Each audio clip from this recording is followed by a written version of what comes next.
asalaamaaleykum mbokk yi foo leen ñu mënta seetaanee rek li nga xam ne moo di N24 TV di leen indi li nga xam ne moo di seeni programme issue bu leen di ñëwal li nga xam ne moo di àllarba bu jot fii ci biir kër gi li nga xam ne nag xam ngeen nuñ ko dee defee rek la woon fa woon li nga xam ne moo di àllarba bu jot rek dañuy invite kenn ci naataango yi pour toog daal di waxtaan ak moom li xam ne li jëm ci li nga xam ne moo di réew mi tey nag ñu am fi li nga xam ne moo di suñu mbokk suñu xarit suñu andi jàmm kooku nekk Omar Jammeh nag moom mu nekk ki nga xam ne moom moo toogal li nga xam ne moo di ci néegi député yi loolu nekk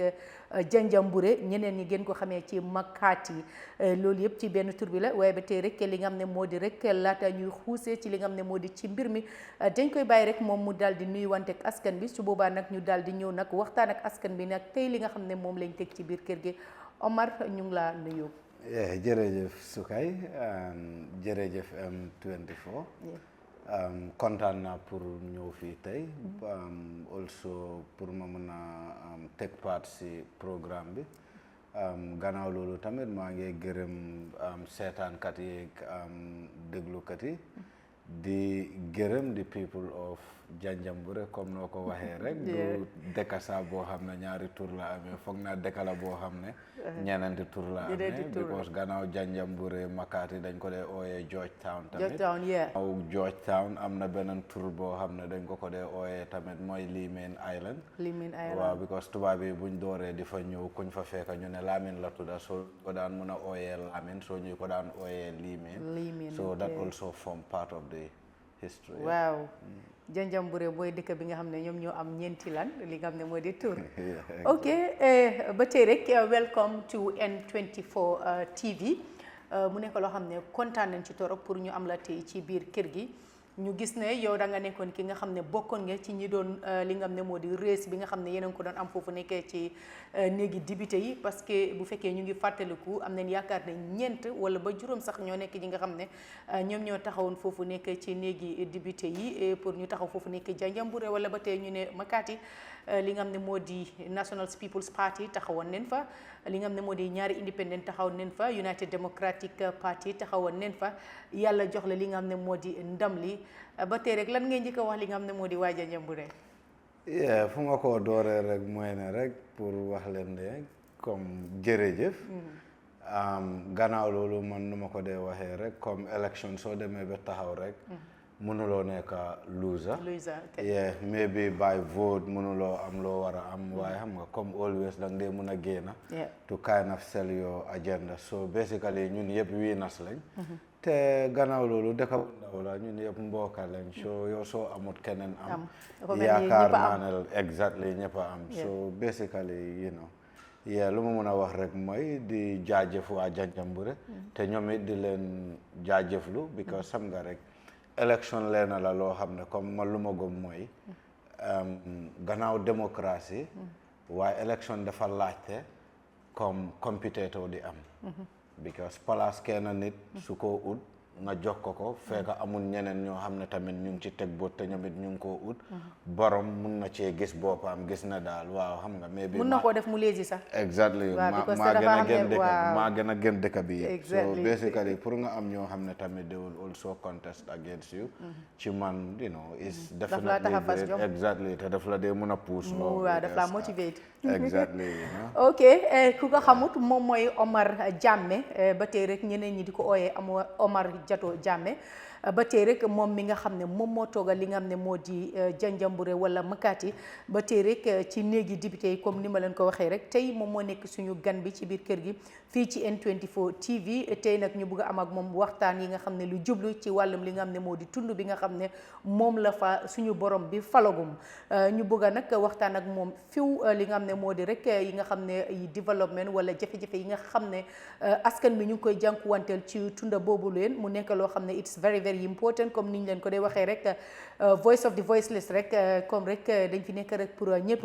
ba tey Omar fiñ ko commencé pour waxtaan ak yow rek with the discussion about the political coalition ahead of 2026 presidential election the pool how should parties in your area balance unity with the meaningful policies differences 2026 it's just at the corner it's at the corner actually and dëgg bi mooy comme élection leen la loo xam ne ñëpp a ci war a participate participate in a sense mooy ne fu mu jaar rek ñu génn mun a taana kuñ bugga comme mu jiite dëkk bi so moo tax man dama feel ne comme élection mooy loo xam ne comme ñëpp a ci war a participate pour gis na the needful and the rightful is done gannaaw loolu 2026 bi fu mu nekk nii fine soriwut waaye ci man ba léegi ground bi setulaangut because soo gestoo si parti yi almost dangaa ne kenn nekku fa ku ci pare yaa understand What did you mean kenn nekku fa ku ci pare okay lu ma mean mooy for me the preparations are very slow I have to be honest. Very honest to you tooguma fii to name parties actually waaye man nit laa koo xam ne lu ma gëm mooy su ñëwee the seat of the presidency du loo xam ne rek dangaa topp rek taana nit di ko fa teg yaa ngi understand président da nga koo prepare leader da nga koo prepare xaw ma prepare naka laa ko waxee si olof so da nga koo préparé te ñun foog naa loolu lañ ñaaka te loolu moo tax si tolof yuñ nekk nii yëpp ñu ngi koo daj yaa ngi understand te soo fàttale ko let's say bu former président nekkee fii ñëppaa ngi jóg dina def fa war a génn nekkul di def dara fii la dugga fële la jaar waaye askan bi tamit faatoon nañ ne ñun prepare wuñ kenn pour mu succeed ex président I understand te yaakaar naa loolu moo tax ñu am ku fa nekk tey loolu moo tax ñu am ku fa nekk tey te ku fa nekk tey tamit foog naa ne tamit ñëpp d'accord nañ ne ak lu moo tray yëpp am na lu bëri lu des si loo xam ne Gambien bi loolu la expect si moom Gambien bi loolu la yaakaaree si moom because lum nuróol mooy lu nekkaa ngi naxari starting from let's say employment soo xoolee suñ ndaw yi you look at the statistics ñoo xam ne ñu ngi dem back way and all not di nga realize ne fii jafe-jafe am si biir dëkk bi soo demee si wàllum jigéen yi every day yaa ngi leen a gis ñu ngi daw ñu ngi try di def lu nekk waaye da ngaa gis ne xam nga nuñ ko buggee nekkuñ di ko amee noonu mooy dëgg bi yaa ngi understand soo demee suñ lopitaan yi dëgg la ñu ngi samp ay lopitaan waaye dëgg bi mooy garab nekku fa yaa ngi understand gannaaw garab xam nga foog naa ne lu bëri manqué na si loolu soo demee suñ teachers yi teacher yaa ngi ne la ñu ngee jooy am na ñoo xam ne ñu ngi leen train si Gambia collège bi kenn mënut leen a employ as we speak yes make your research you are a journalist you will come across of these things we have our young people ñoo xam ne ñu ngi train si collège bi def nañ seen training bi day certified waaye government bi mënuñ leen a employ ñoo xam ne ñu ngi toog over 2-3 years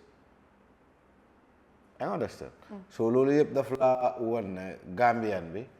war nañoo change système bu ñu amee pour gis ne buñ dem rek ñuy elect ay nit nañ elect the right person for the right position more especially with the presidency waruñoo topp rek xam nga ñuy indi ku ñu ne di ko teg si place boobu noonu ñun dañ war a mun a prepare suñ leaders pour gis ne policy yuñ am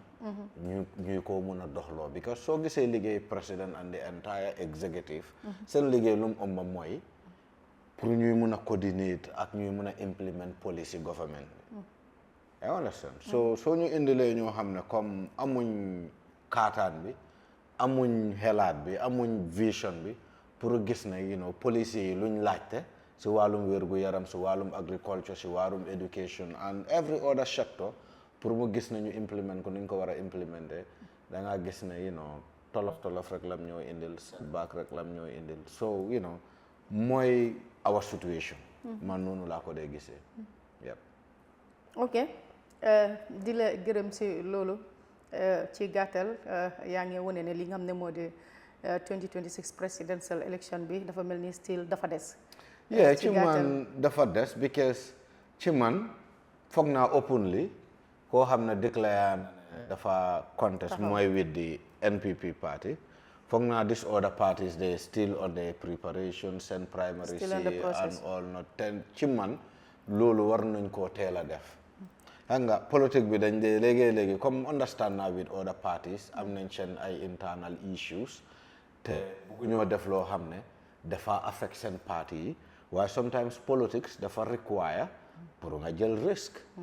ñeneen ñooy dem ñeneen ñëw balaa NPP di ñëw dañ am nit buñ ñëwee amuñ ay nit fuñ jëlee nit ñi they went out they speak to people they communicate their policies to them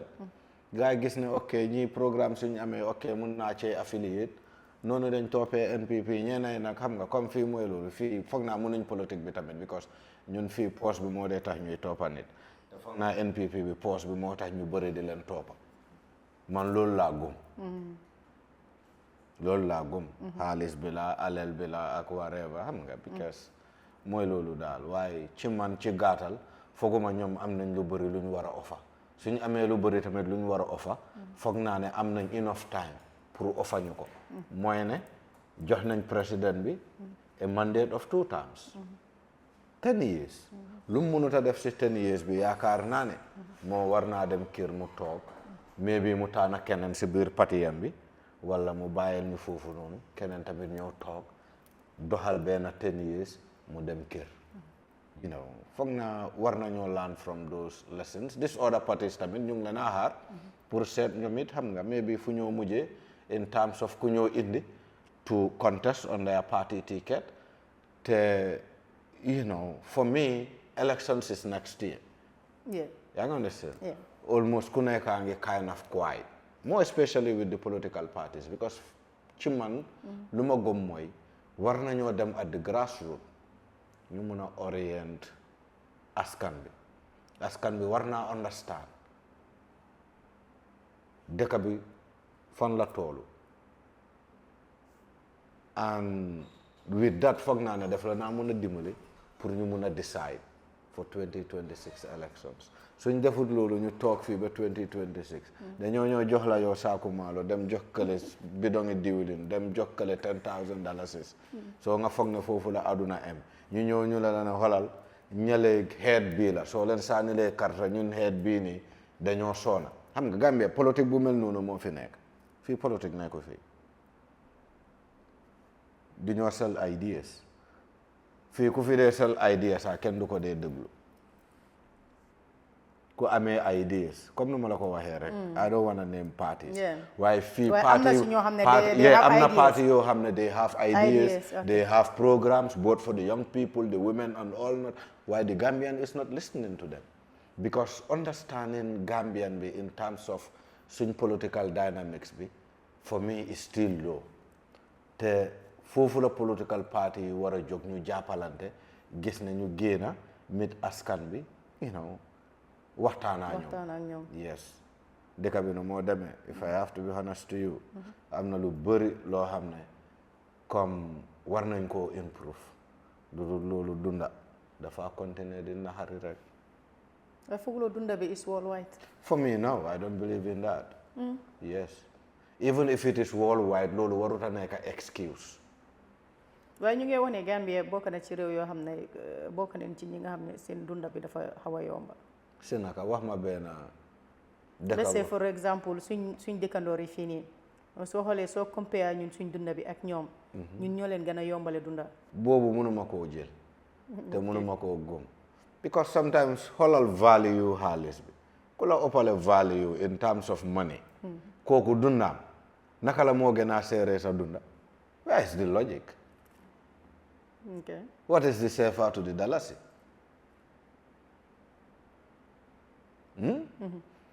you know lu ma maybe soo ma ne maybe nu ñoo toogee suñ dunday dafa utee dinaa ci nam waaye dunda fii la yombee dan fële fii la gën a yombee waaye bul dégga am na ay yenn marchandise yoo xam ne sax di nga ne maybe yomba nañ fii because xam nga nu ñoo jaayee moo nekkut benn maybe ñële dañoo peese jaay ñun you know mun ngaa dem nga jënda in retail kind of so that's the difference a kilo of sugar and a cup of sugar cannot be the same. No. No. So for me foog naa ne confusion bi foofu la nekk te ñun dunda waruta na xare luñ am suñ neighbors yi amuñ ko Yes, we have a whole stretch of fresh water, the River Gambia. Lu tax nekkuñ di ko exploit suñ négocier suñ amoon River Gambia bi da nga foog ne dañoo génnee maalo Asia or South America. You think they would do it? Because dañ first jump innovative. Dinañ ko explore gis ne dunda yomba ñoom. And it's not as even, in fact, they are not growing rice. They are equally doing it, but in a small scale compared to luñ am ñun. We have a whole River Gambia, a whole stretch. We have a whole River Gambia, but if you look at it now, jën dafa seer fii de. Ana bàyyi loolu xel wala Janjanbureh foofu jën bi seer. Yow sa Because ñun fii moom sa géej bi soo ko oxyné Chinese yeeg European Union ak suñ neighbors yi, what do you expect? So Because ñooñu da nga sign ñooñu an agreement. Yaa nga understand? An agreement yoo sign ak ñooñu noonu. It involves monetary commitments. Because dañoo fay yenn taxes, expiry tax, you name it. Yaa nga understand? So kooku that cost def koo add on the product or on the service boo xam ne mu ngi koo offer. When actually yow du am losses. mun nga empower sa doomi réew yi ñu control that market. Jën dafa yomba yow jën booy jàppa fii yëpp yaa ngi ko yóbbu China jën boo fi jàppa yaa ngi ko yóbbu si suñ néebo yi nañ bàyyi affaire jën bi saa gannaaw léegi no to be honest because gis nga mi River Gambia bi mënuñ koo exploit daf ma dee naxari nañ in fact bàyyi jën bi gannaaw because gom naa ne sax man lu ma gom mooy ok even suñ demul nappa si biir géej gi su dee innovate nañ ñun you can just go to your backyard and harvest fish from your fish pond. waaye xam nga soo amul nguur bu innovate mënuloo koo def. You go to other countries ñoo am ne amuñ géej or whatever loolu lañ nekk di def si loolu lañ nekk di livrer. waaye léegi let's look at the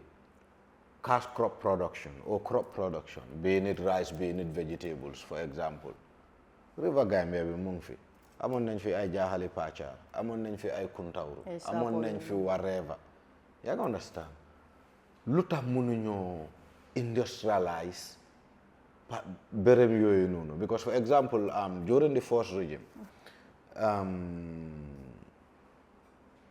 the former president lu mu fi defoon mooy soo demee kuntawru rice mill la fa am béykat yi di béy indi seen maalo bi si kaw rice mill bi di ko miil ba pare mu baag ko ñu am suñ brand Gambia ñun lu ñu sonal brand sax mënuñ koo am si lu ñoo dundee yaa ngi understand léegi sax among young entrepreneurs léegi ñu ngi gis people are adding value to their products yaa ngi understand soo xoolee si crop production bi gis nga suñ tourism industry bi make your own research vegetable lu ñoo jënd lu bëri let's say 80% outside la dee jógee tamaate yeeg carotte yeeg kakumba yeeg you name it mënuñ ko fee am because xam nga farmer bi amul dat doole farmer bi mënut a match product am bi ak marché bi koo xam ne lu moo demand because for example borom hotel bi mu ngi laa woon ne moom suy soxla tamaate mais dafa war a nekk tamaate bu dija waruta nooy and all not so government bi sometimes not necessarily in fact dañu war a dem di jox ñi ay xaalis lu ñu war a def rek mooy to guide them jox leen di technical whatever engage ñoo xam ne dañ dee soxla some of these things gis na ñu xam luñ bugga communicate it to the farmers create that platform boo xam ne pharmacie ak ñii dañoo am a very good link. so danga lay waxtaanee lii si néegi député kan man. waaw. xam nga ok. because sometimes it's good. dama ko dee def because dëgg bi mooy. me I sit in the agriculture committee. ok. one of the committees fu ma dee toog. waaw mooy agriculture committee. te danga ko dee. te man ku ma xam te ngay maa follow. Danga understand fine maybe I may not be a farmer but I have passion for farming because man lu ma gëm mooy suuf bi banque la noo dee jëlee sa xaalis su ko dem denc si banque bi soo ko jëlee nga invest ko si suuf even su dee tamaate or whatever nga dee grow return danga ci dee mun a am dara so te gis naa ne lu set rek nga ci mun a am so I believe in it so much so man I'm a strong advocate to I hope ne ba am nga tool rek tey this year kan man non man xam nga it doesn't mean na dama war a am tool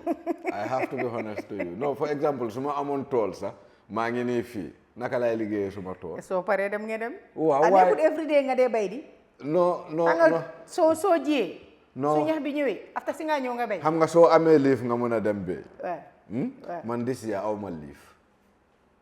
August dama dee am the whole August dama dee am holiday waaye unfortunately this August aw ma holiday soo si boobu nga wéeru daal non wéeru ma ci gëm naa ne lu ma nekk di def tamit si bay la booka maa ngi bay daal yes but then I'm from a farming community okay that's very good mu nekk loo xam ne kontaan nañ si trop ñuy gis ne tamit li nga xam ne moo di next question bi ñoo dem rek after about politique for 2026 presidential election bi how often do you engage with your people to hear their challenges directly yeah man to be honest I'm always in touch with my people comme ni ma la ko waxee rek man suma I think I'm the luckiest National Assembly member aside from Banjulians lu tax ma wax loolu man suma dëkk bi is like a village however you know it's one of the oldest settlements in the Gambia so meaning ñun xam nga ku nekk xam na di path because foo xam ne almost jàng foofu la doore we having the first primary school was around 1824 or whatever so almost xam nga soo demul school sax danga ne mën a understand A wala 1 so I frequently communicate because man at my free times I'm frequently in that community it's unfortunate comme léegi nii soo ma laajtee gëj nga Janjanbureh I missed there for about 3-4 weeks lu ma la dee mën a woon mooy dama over miss Janjanbureh because the truth is for me 4 weeks is too much it's too much gisewuma suma gaay but it's because of the job actually but you're communicating I communicate we also have WhatsApp platforms yoo xam ne because every other WhatsApp platform in that community mang fa dëgg la I sit in a political position waaye xam nga I don't seems like to be a politician nuróoma politician in a sense mooy because xam nga fii unfortunately soo nekkee si politique nga gis koo xam ne nekkul di la support comme danga ko dee mën a jàppane xam nga kii bugguma enemy la man I don't have that lifestyle you know what I mean and lu ma gëm mooy xaw ma saa man ku ma votal ak ku ma votalul so mënuma cee mere kenn lu gën a important mooy ñëpp laa fa toogal so me actively I definitely communicate with my people and that barrier nekku fa daal ok so dañ la dee mën a wax jafe-jafe yi nga xam ne exactly and I also call on community meetings actually yeah you know just to xam nga rek because xam nga léegi the information buñ dee am mooy ne some of these MPs bañ leen ko ba su ñoo romba si dikka bi sax da nga gis ñu aj seen verre yi understand nga su ñëwee ba xam ne léegi jege ne nit ñi rek ñu yokka seen speed bi I mean just to go I mean loo xam ne it's definitely not nice because léegi dañoo nekk di def suñ programme si on the radio and people will be calling and complaining man de gox nangam laa nekk waaye suñ député bi moom bu dee ma doon tey ricc du am mais bi waa Janjanbureh du la kool mu ne la ne man suma député waxuma den dëkkat man xam nga man waxuma men dëkkat waaye always dañ dee am problème sii nii man soo parce que ñeneen ñi dañ dem ba nga xam ne xam nga feel leen bi fàtte leen ñi leen fa teg man soo ma xamee man until now man dama dee toog si vous you know what I mean dama dem ndóoyi because maa leen mag waaye I still go and sit with them put myself at their level you know waxtaanaa ñoom ñu ma mag tamit comme I'm very open xam nga so man mooy loolu daal man ba léegi damaa campé and nekkul na damaa campé because dama bëgg a campé rek dama feel ne xam nga nit soo leen toogee you know anywhere you have 2-3 people da nga mën a jël 1 or 2 senses more especially foo xam ne like for example with the nature of our work léegi da ngaa toog full month because man musuma toog full 2 months ma nekk Gambia fii dew ma si dëkk bi non gisuma ko comme suma yaram du ko dee mën a jël xam nga man fële laa believe dan kooma bi man dama feel ne kooma bi life is hard compared to rural Gambia. rural Gambia. te man dëgg la am na député yoo xam ne su ñëwee Banjul seen nit dañuy ñi fàtte fañ jógee. seen nit ñi dañ leen ñaaka waaye xam nga man am na si ñoo xam ne dañoo ren sax Yeah, man, you know- ñoo ren fi benn appartement rek mooy loolu. waaw non fu mu jaar nga ren because the honest thing is soo nekkee a National Assembly member sa bërëm pour liggéey mooy Banjul for example nga nekk député bu nekk Basse xam nga mënuloo jóg every day from Basse ngay ñëw non liggéey non Banjul of course soo nekkee fii nii foog nga rent fi nga dëkka very good. but comme ñeneen ñi ñu ko Waaye- defee nga rent benn full appartement bu ponkal xam nga. waaw suñ problème bi rek mooy to be honest suñ problème bi rek mooy am na ñoo xam ne pour ñu suñ dem feneen. ñëwee duñ dem loolu tamit there are reasons I cannot speak on their behalf because for me also moo tax man dama dee wax ne Gambian bi tamit we really need to change that attitude towards our leaders because xam nga yaa ngi def nit ki si palace bi tamit yow every day mooy da nga dee bugg a jël dara si moom te fekk amu ko xam nga su ko amut su dee ruskat la dafa daw dëkk bi su dee xamut num laa waxee ne maybe léegi nii yow loo ma ñaan amaanguma ko whatever dafa tax mu daw I'm just giving you an example loo xam ne tamit daf dee mun a am mun a tax ok within the circle waaye man nit laa koo xam ne you know before I come into National Assembly man Kombo fii laa dëkkoon you know because my mom lives in Janjanbureh my dad lives in the Kombos so I had that opportunity to be switching I understand man de bu ma jëlee suma baag Kanifing fii laa dëkkoon si layout bi you know suma sayte daal de bu ma ko ne maa ngi dellu Janjanbureh this was in 2010 he thought I was mad to be honest with you because lu ma njëkk a wax mooy yow nit ñi ñu ngee jógee si Fële dex di bi ñëw fii. di ñëw fii yow ngay ngay jógee enu fii sa dem baag di dem fële waaye dëgg bi mooy man bu ma fi dëkkoon fekk am na si organisation bu ma doon job te job bu ma fa daan def demoon naa to a level ak si collège bu ma demoon mooy ay toog comme si luñ ma jàngal lu ma ci gis mooy man lu ma def Kombo yëpp waste time la su ma dëkka am na those resources man loolu moo ma motivé ma dellu Janjanbureh ba ma gis suma boppa si biir politique so man I cannot really stay away from those people ok suñ tegee audio bi gars yi di leen call no they will and they will you know because after the programme dañ dee make sure ñu change ko ci audio tamit ñu pile ko si radio bi ñu woon leen tey kii lañ I amaloon think yeah interview the last time sama jógee foofu was bu ñoo ubbi seen nawetaan bi Okay. even though I was busy I took it upon myself ma dem te you know bu ma ñëwee tamit bëggoon naa dem waaye soo gisee dew ma tamit dama tukki woon because I was out of the country like for a week and all not waaye I think even next weekend I'll be going I join them for the Gammo and all not you know that's how I mingle with them that's how I kind of associate This myself week? with them yeah that is Thursday ok I'm just Just at dealing, the let corner. me just finish dealing with James asset. Thursday I'll be going. It's 4 hours. it's 4 hours ok Yeah. ok ñoo ko déggandoor ba tey rek bu leen fàtte li nga xam ne moo di Omar Jammeh ñu ngi ëpp doole gën koo xamee ci Omar Jatto Jammeh mu nekk li nga xam ne moo di député foofu nekk ci Makati ba tey ñeneen ñi di ko ooyee Janjanbureh tey moom lañ am ci biir kër gi fii ci N24 TV ba tey rek ñu daal di continuer ak waxtaan bi nga xam ne moom la ñu nekkee di waxtaan ak moom fii tey ci biir kër gi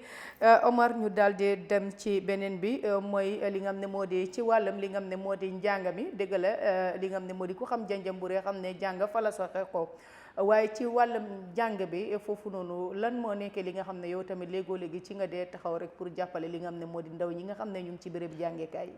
ok comme man xam nga lu ma dee wax nit ñi mooy maybe aw ma xaalis pour jox suma nit ñi waaye dañ ma dénka seen baat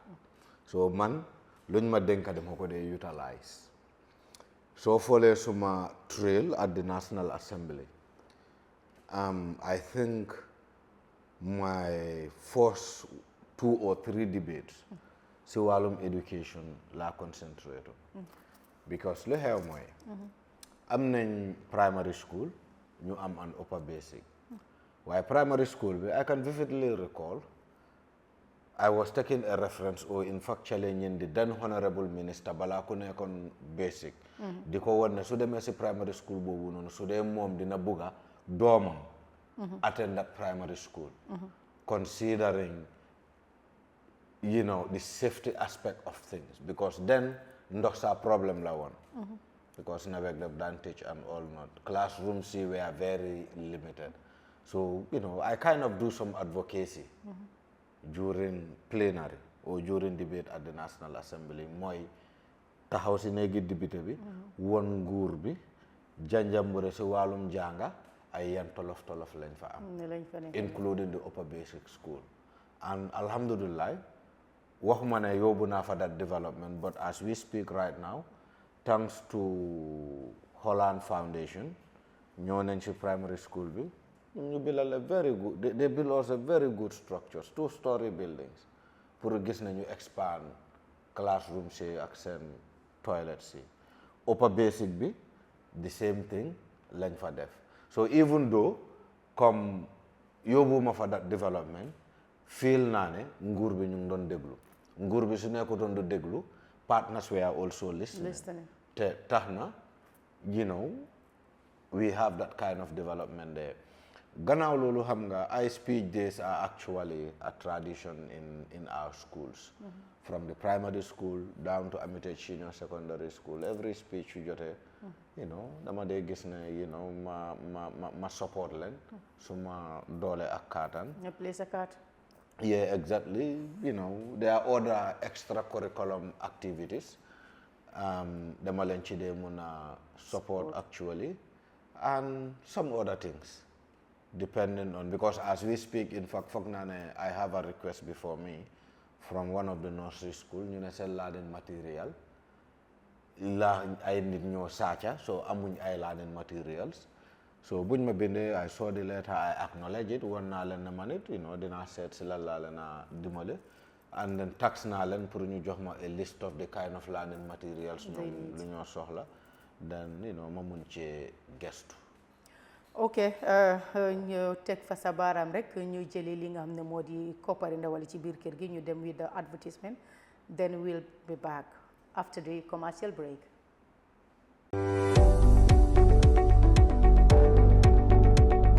Are you looking for a school that prepares your child to become a future leader? Welcome to Danso Leadership Academy, a Gambian American STEM school located on Coastal Road in Old Yundum. We offer quality education from daycare to grade 9, focusing on science, technology, engineering, environment, and maths, all in one place. At Danso, your child will learn Arabic, English, and French, explore computers, robotics, and drones, and enjoy fun field trips, games, and art activities. Our classrooms are modern and air-conditioned with small class sizes for better learning. We even partner with schools in America to bring the best to your child. Ready to give your child a great future? Call or WhatsApp us today on 240-1260 or 618-4088 or 378-7994. Danso Leadership Academy, growing tomorrow's leaders. ok welcome back bi nga xamee ne jógee neen uti li nga xam ne moo di koppar ndawal bi ci biir kër gi li nga xam ne moo di rek ñu daal di ñëw continuer ki yéen rek fii ci N24 TV ba tey rek bu leen fàtte ne li nga xam ne moo di Omar Jammeh kooku nekk député foofu nekk ci Janjanbureh ba tey rek ñeneen ñi gën ko xamee ci Makati ba tey rek moom lañ am ci biir kër gi daal di continuer waxtaan bi nga xam ne moom lañ nekk di def ak moom ba tey rek ñu ngi amoon ak yéen ci li nga xam ne moo di ci wàllum njàng bi foofu nekk ci Janjanbureh wala ba tey rek ci Makati Omar ba tey buñ jógee ci wàllum njàng mi li nga xam ne moo di wàllum li nga xam ne moo di wérgu yaram bi tamit naka ngeen ci toll parce que surtout ma jamono bu ñu nekk nii ci nawet lañ nekk te xam ne ne li nga xam ne moo di malaria bi nekk na loo xam ne daf de sakkan trop ci lopitaan yi te léegoo léegi ñu gis ñeneen ñi gën a di jànkuwanteel wala di jooy ne li nga xam ne moo di lopitaan yi amuñu li nga xam ne moo di peppi garab ba tey rek li nga xam ne moo di yow lan nga nekk yan jéego nga nekk di jël pour jàppale li nga xam ne moo di gaay Janjanbureh ci wàllum li nga xam ne moo di wérgu yaram. wàllum wérgu yaram bi tamit def naa ci lu bëri because lu xew mooy lu ma njëkk a def because man buñ ma doon elect fekk ñun ambulance bu ñu amee Janjanbureh dañ ko fa génnee time Covid bi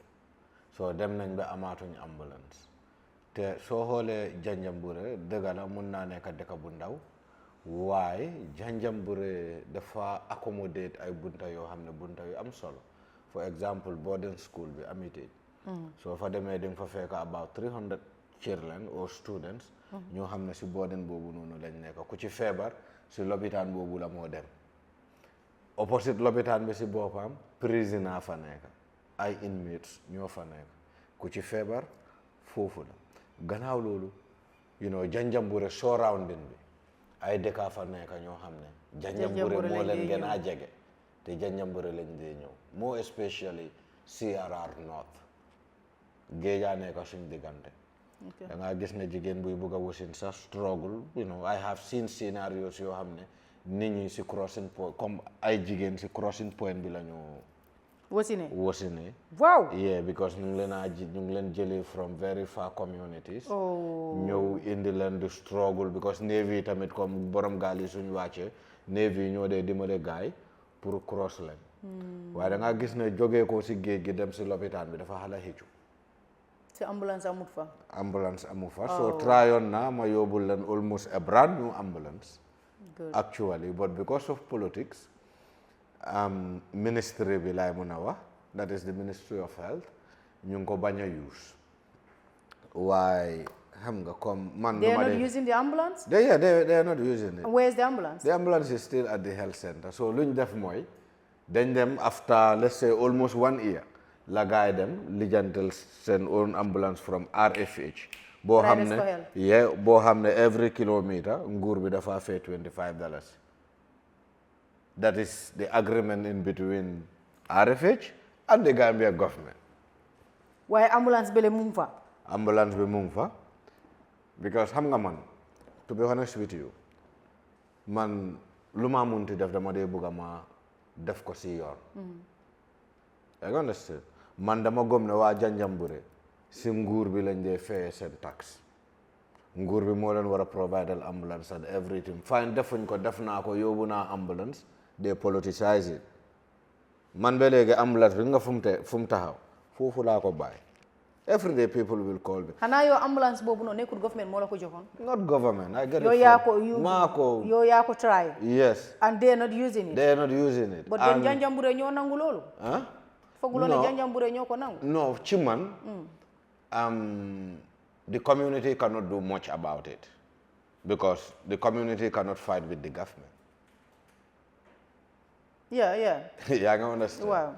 and fine nekkuñ di ko use indi nañ beneen ambulance waaye ba léegi ñu ngi am tolof last week not in fact last week because balaa last week they reach out to me because am na leneen lu ma fa yóbbu for the people of Janjanbureh te balaa ma ko faa yóbbu dama leen communicate ñoom that is the Ministry of Health mooy machine boo xam a modern dental machine pour buddi boñ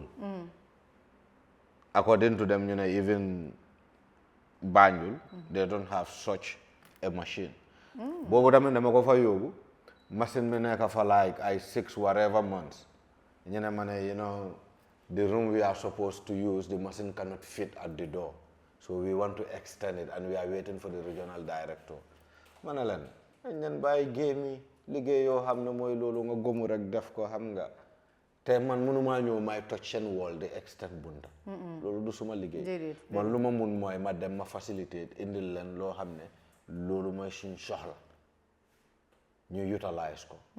so ma nekk fa after they get back to me and said amuñ a dentist to operate that machine waaye ñu ne am nañ a dental unit at Bansang which is central su dee ne mun nañoo yóbbu that dental machine to Bansang buñ ma ko waxee first man bi ku ma call from the directorate ma ne ko ne duñ waxtaan leneen because yow su ma la tontoo lu ma laa tontu du la nee ma ne ko ne and I don't really want to go rude and I don't want to go raw nañ ko fi téye so ñu nekk fa another time they reach out about the whole thing ma ne leen ne put it in writing Ministry of Health write to me that you want me to donate you a dental machine and my people will have access to be using it so buñ bindee I gave them the machine because feel naa ne waa Janjanbureh tamit with certain cases Bansang lañ dee dem. yeah. So ma ne leen ne mun ngeen a because machine boobu tamit si lopitaan bi laa ko paak. ma ne leen ne you can go to the so boobu dem nañ jël ko yóbbu ko Bansang they are using it. Ambulance bi I will tell you just last week or week before last I have an engagement with the minister and one of the senior officials at Ministry of Health. We want to use your ambulance, but we understand you are angry, whatever. You know, I in fact initiated the discussion. Manakone ambulance hanisabe lobitano. Let's use it. No mantara use la we understand because man minister bisi bopam bumok in the ambulance we write to the permanent secretary. We will make sure the ambulance will be put in use. Mabinda, nothing. After I in fact set a parliamentary question, an oral question, when your parliament ma laaj ko mu taxaw mu ne xam nga moom gisut letter bi. But you have the copy. I have a copy. Mu ne send me the letter on WhatsApp. That day ma send ko letter bi te letter bi nekkul na sa Ministry of Health. Nit laa ko jox pour mu yóbbu ko de. Man si suma boppa maa dem up to their records and I address it to the permanent secretary. te moom mu ne gisut ko. waaw ministre bi mu ne gisut ko te gannaaw loolu man saa dem naa ba toogaa PS we exchange emails with regards to that communique and the ambulance. So dem naa to a point ma gis ne kii they don't want to use it. So last week bu mu ne I think we can use it and I'm assuring you when I'm back in the country we will put it in use. Mu ne because the ambulance that is currently in Janjanbureh Bansang is utilizing it for admissions to Banjul. So ma fatale ko ma ne ko ne te ambulance bi Bansang suñ ko yóbbee Banjul yow sa nurse suñ amee cases then they're vulnerable too much. If they are going on their outreach comme nu ma la ko waxee si njëlbeen Janjanbureh is surrounded by other communities more especially around the north. So the Janjanbureh Health Center would provide them with services by going on weekly services pour dimbale jigéen ñi on their nurse and everything. So then I guess this ambulance could be very supportive to that. So since they are not doing anything now, in fact ñun luñ def mooy we taking it up as a community. VDC we door nañ the process the documents. Even though ministry, because I have been hearing we will take it up, it never happened. Now the green light is given to the VDC. If we get the registration from the Gambia police, the insurance and everything, the community will put it in use as soon as possible. Gannaaw loolu Janjanbureh Health Center, I support them with medications from the UK, to be honest with you. I support them with whatever clothes, sanitary materials, and even part of their toilets, we fix it. Because I have people who normally support, and I do this directly through, because man nekuma Janjanbureh, kufa neka on postings, I just make sure he coordinate this with the philanthropist. Then, because there was this point, flux toilet bu fa neka, so duggee si toilet bi doo ñeme ñëw ubbi sa bët. Yes, because tilim beeg, you know what I mean, te yow nga ne nit ñi foofu lañu war a faju. Instead of ñu faju dañoo yokk feebar. Exactly. So, yu mel noonu daal dama ci dee gestu at all time. As we speak, in fact, I have about whatever 8 or so boxes from the UK at G-Bay. Yoo xam ne they are all meant for Janjanbureh Health Facility. And the beds that are there were facilitated through me. Okay. Yes, the hospital beds in the women whatever admission room, I facilitated for it from the UK. And these are more than beds, electrical beds actually, to replace with the beds that were there. And I don't stop at that, even bed seats. Because for me, it's not only about medication and equipment. The sanity of the area also is very important. Demoon na level boo xam ne nawet bi leen dee mën a supply water as expected. Bohol bu fa nekka, it was through me, it was dog. at the health facility pour gis ne muy la naa supply ndox ndox because jigéen mënuloo nekk lii amuloo ndox so you know we did the connection pour gis ne you know 24 hours borehole bi yeah exactly so you know I have a good relationship with them actually. The only challenge we have right now is with the issue of a pharmacy. You don't have pharmacy? Pharmacy bu fa nekk dañ leen close due to regulations. Okay. You So now, understand? su nekkente ne dem nga si lopitaan amuloo garab. Very good. So you have to that's travel. the Bansang in fact because the other one in Laminkoto is also close. And Laminkoto was the closest to Janjanbureh. Loolu tamit dugal nañ génn nañ def nañ ci lu bëri.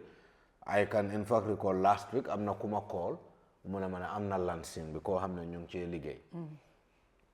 bañ joxante bés boo xam ne pour ñu dem seet side whatever waaye he reach out again to tell me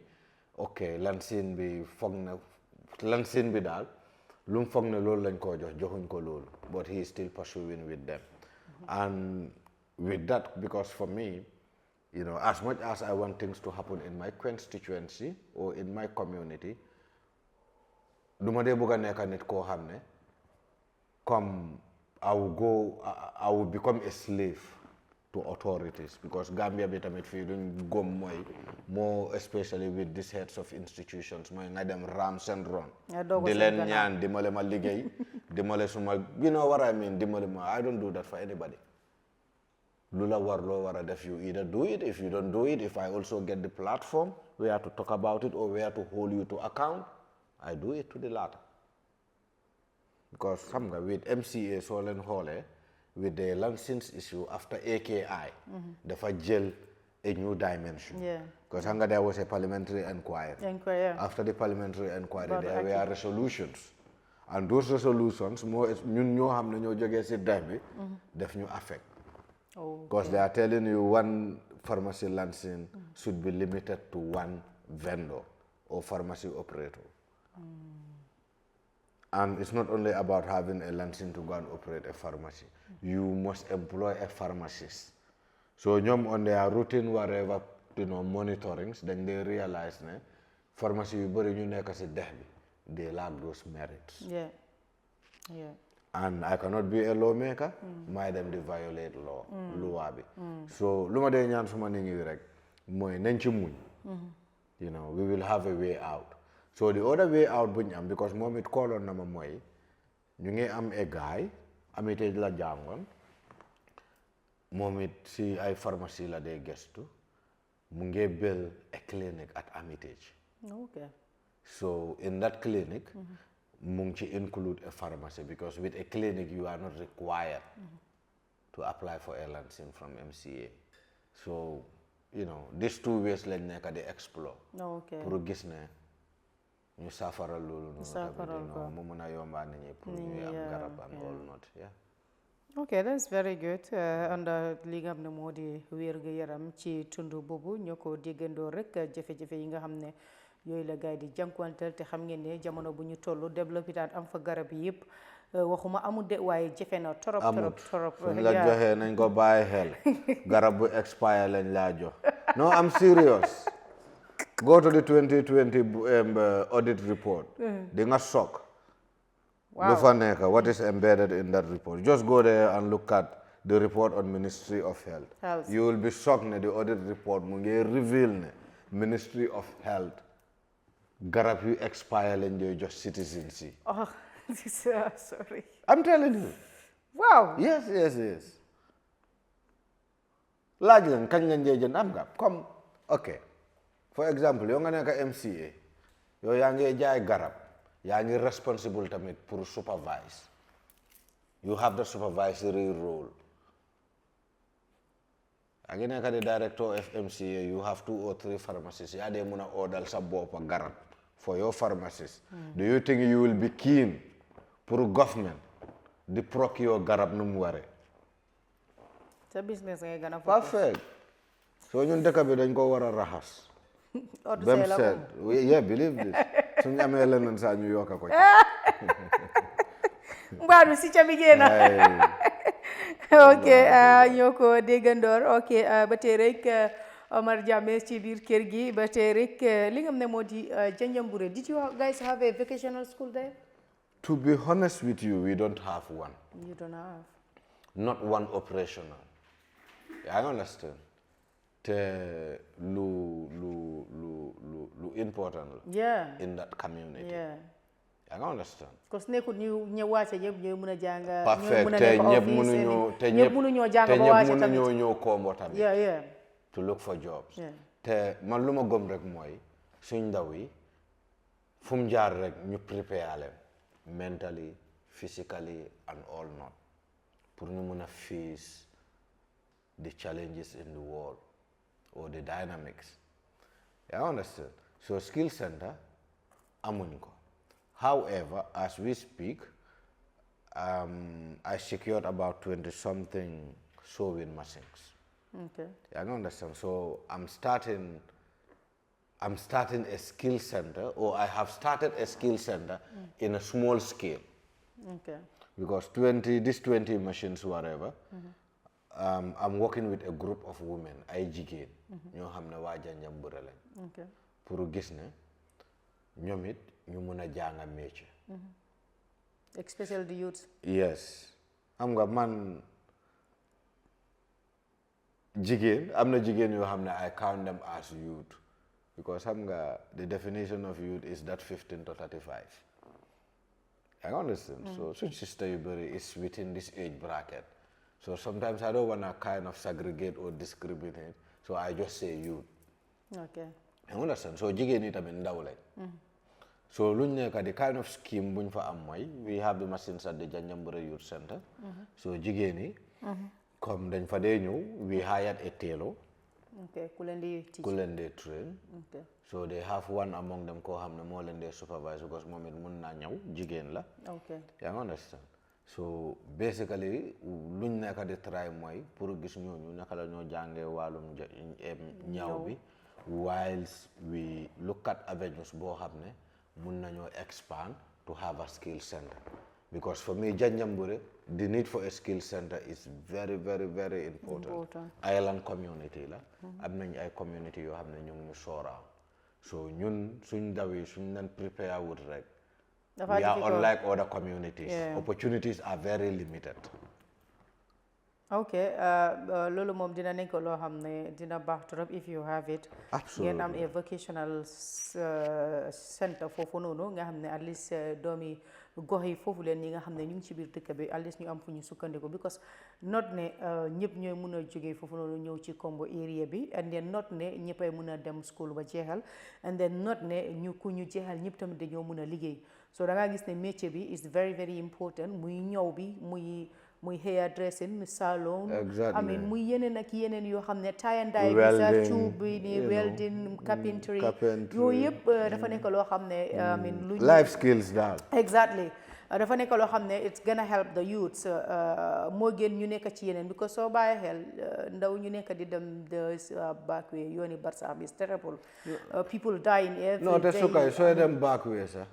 soo demee skill. daf laa dimbale. It becomes very easier for you. pour borom ñu mun koo majority bi suñ demee dañ de nekk si benn camp rek because I mean amuñu benn skills jàng bi soriwut mooy loolu te. yeah because the environment is not created because xam nga ñun dëkk bi decentralized you know what I mean. lu nekk Kombo bi laa Banjul nga bàyyi ko xel bu baax a baax. yeah inshallah comme moo tax sax I started from a small scale. Small scale that's very good. you know pour gis ne I have at least a group of 20 ñoo xam ne because money you have to start from zero to hero. yeah exactly so boobu moom it's very very good. yeah absolutely because it will help. I wish I can just get that tomorrow morning. That's gonna be a life-changing initiative for the young people of Janjanbureh. Yeah. So at least for that one, at least you're trying to help the youth unemployment in the local areas. Absolutely. So loolu moom baax na trop ba tey rek suñ fa jógee rek ñu xool li nga xam ne moo di many residents complain about poor road si that area tamit because xam nañ ne am na tund yu bëri yoo xam ne dañ dee jooytu affaire yi li nga xam ne moo di yoon ñu bëri. xëy na amoon neen yoon waaye yoon bi mooy loolu xëy am na ñoo xam ne moom yoon sax dañ dafa nekk loo xam ne they don't have it te comme ni nga ko waxee rek gox yi nga xam ne ñoom ñoo surround Janjanbureh fu leen gën a jege pour ñu ñëw fa lopitaan mooy Janjanbureh mooy Makati si lopitaan bi waaye da ngaa gis ne su nekkente ne seen yoon yi mu ngi nekk yoon yoo xam ne dafa garaaw dafa ñagas parce que am na ñoo xam ne moom yoon yëpp ay pax la soo waree dugg ci loolu la c'est for exemple nga war a egg si sareet yi mbaam o nga war a egg si sareet yi fas especially su nekkee kuy moto that's terrible. So ndax am na any idea boo xam ne xam nga Janjanbureh soo ko xoolee is one of the most well planned settlements in the Gambia. Janjanbureh nga dee mën a taxaw si Johnson bi nga gis like a kilometre ahead straight. ok am nañ ay problème si wàllum yoon ok because dëkk bu yàgga la old tali moo fa nekk fine this new government actually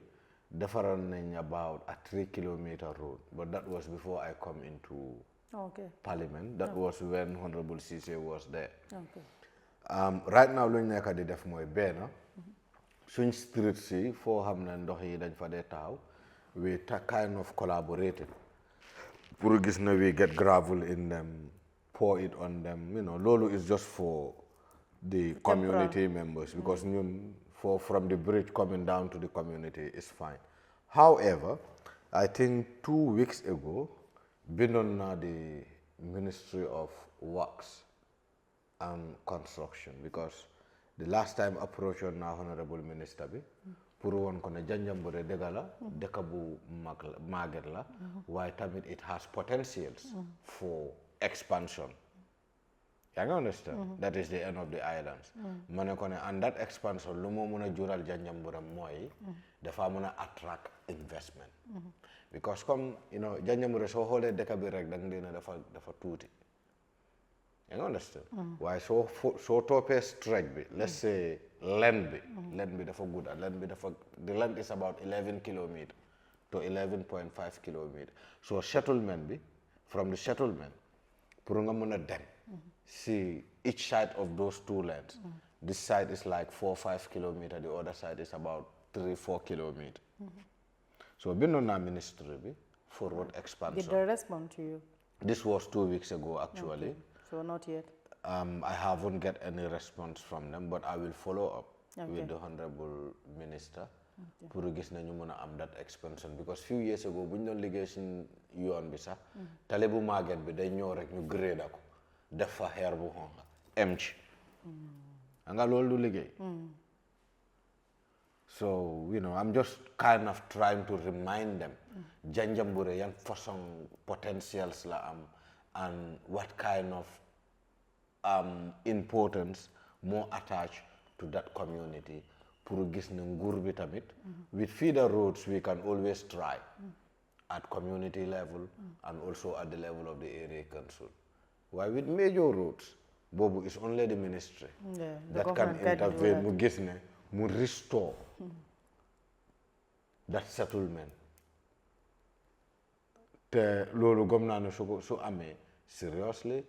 it could attract a lot. ok ñoo ko déggandoor dafa mel ni time bi mu ngi ñoo xoj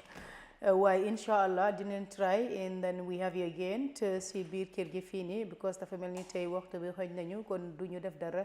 dañ la bàyyi nga tàggatuk li nga xam ne moo di askan bi ak la ban advice nga am for the youths of Janjanbureh.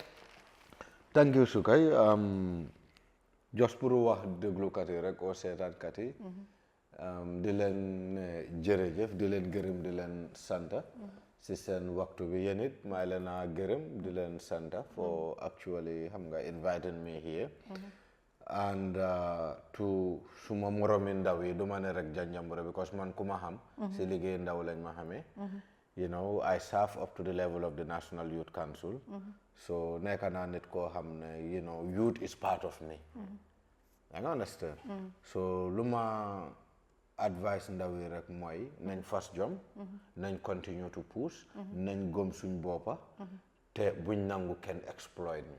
gannaaw loolu nañ try di improve suñ boppa kenn bu mu xeeb si lu mu nekk suñ poussé rek seriously suñ mënut a change the life of 10 people mun nañoo change our life and the life of 2 or 3 people. And for me foog naa Gambia loolu la soxla because dëkk boo xam ne without promising young people dëkk boobu duy dem te su ma laa wax dëgg man lu ma gis si ndawi Gambia dañ fas jom. I understand ndaw bi lu mu soxla rek mooy that kind of push loolu su amee lu bëri dina mën a unlock as opportunities te nit ñi dinañ mën a am luñ ci bugga te dëkk bi dina dem kanam. jërëjëf. thank you. jërëjëf li mu nekkoon waxtu bi kon du ñu def dara dañuy daal di tàggatoo ak yéen ba li nga xam ne moo di beneen àllarba incha allahu rabbi ba tey rek li nga xam ne moo di Omar Jammeh kooku nekk li nga xam ne moo di néegi député yi ki nga xam ne moom moo toogal li nga xam ne moo di Janjanbureh moom nag mu ngi gagné woon ticket ci li nga xam ne moo di independent maanaam moom nekkutoon ci benn political party moom daal ci lii la gagné woon li nga xam ne moo di foofu nekk ci Janjanbureh ñu gën koo xamee ci li nga xam ne moo di Makati tey nag li nga xam ne moo di moom lañ amoon fii mu nekk loo xam ne yomboon na ak ñun torop pour ñu am ko ci biir kër gi parce que definitely biñ ko contacté dafa nekk loo xam ne yomb na torop ute na ñoom ne dañ nekk di daw mic yi di daw caméra yi wala ñu naan la yaa ngi maa traité kon ba teere ñu jox leen dox daje ba beneen àllarba incha allahu rabbi lii la ñuy waxtu mayoon jërë ngeen jëf N24 TV